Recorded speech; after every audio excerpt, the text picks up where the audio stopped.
Your current struggle today could very well be the gateway to a preferred tomorrow, so let's not give up. Let's stay the course.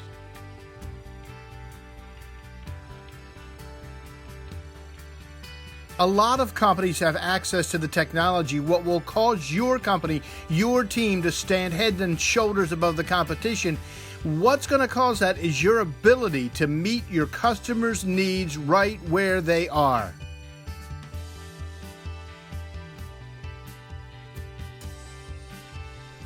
Early on in my broadcast career, I knew that I wanted, from the time I was a teenager, I wanted to be a disc jockey. Now don't laugh. I know when a lot of kids were out playing sports and out practicing their musical instruments in their homes, I was in the basement practicing being a disc jockey. I know that seems kind of nerdy, kind of strange, but that's what I wanted to do. So I would be in the basement of my home and I would practice being a disc jockey. You know, if you remember, and some of you remember this, some of you don't, but radio in the 60s and 70s had a lot of disc jockey personalities. Now, today, it's so canned. Back then, I mean, it was a personality, and it was personality radio, and that's what it was driven by. You remember 56 WFIL in Philadelphia if you grew up in the area, or music radio WABC out of New York, and all the great names back then. Well, that's what I listened to. That's what I wanted to be like when I grew up. You would probably recognize this. If I mention the name Don LaFontaine, you may not know the name. He died a couple of years ago, but he was the guy featured in the Geico commercials in the last couple of years. Remember? In a World. Remember that? Like the voice of God. Well, he did probably 80% of the movie trailers that we've seen in the last 20 years. But that was what you wanted. You wanted that voice, that guttural voice. You just wanted to. So here's what I would do. I would sit in the basement and I would practice. And it would go something like this. I'd start the music for a song.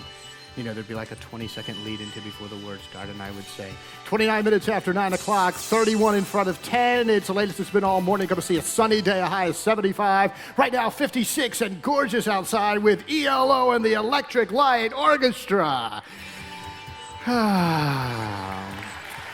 And then the words would start, and I would get this thrill. You know, I timed it out right. I know, but that's where I was at the time. He tailored things for us, and I think that goes back to you doing your homework and being prepared.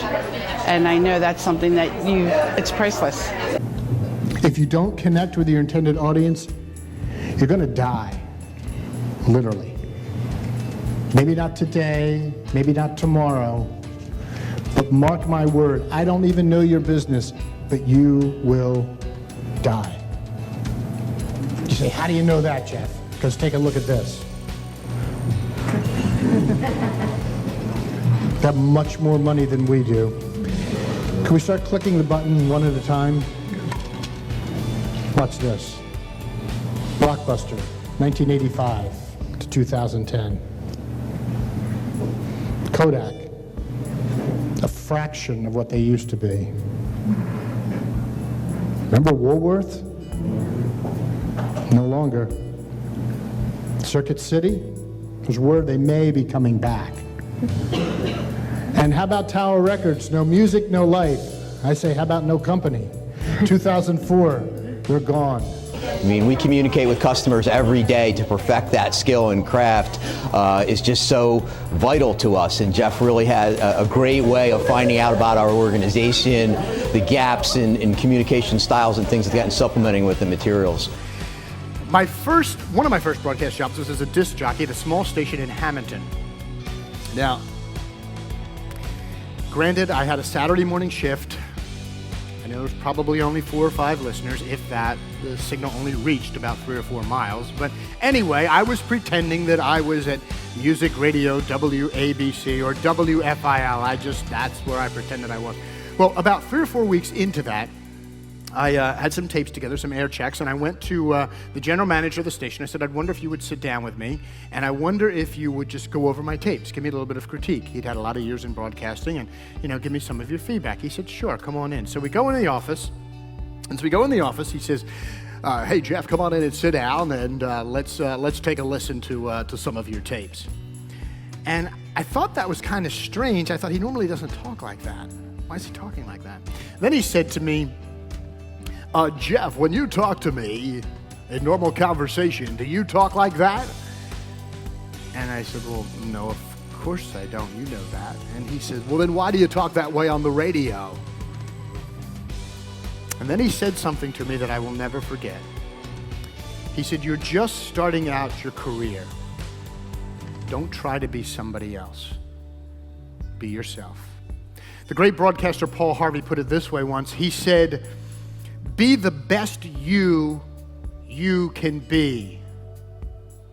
The best you that you can be. He said, you can try to emulate someone else, and you can get it this close, but the very best you'll ever be if you do that is what? Second best. Absolutely. It is well worth it.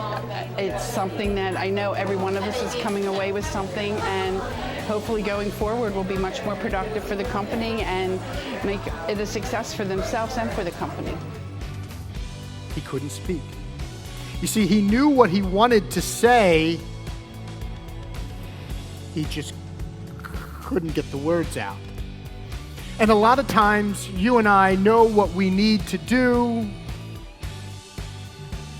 We just don't do it. We have all the tools and resources available to us, but for some reason, we don't practice them.